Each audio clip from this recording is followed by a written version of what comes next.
l'agenzia di viaggi, il turismo non si riprenderà prima di aprile-maggio del 2023.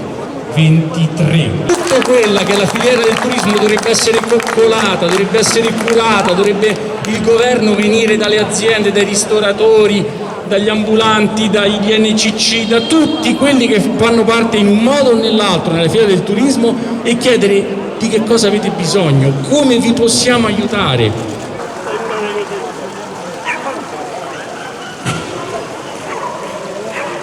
Rosseto, qui non c'è solo Firenze. Grazie Simone per tutto quello che fai. Io non credo che il governo si possa permettere di ignorare il 45% del PIL pre-Covid, è il motore dell'Italia, l'Italia è il turismo. Grazie mille.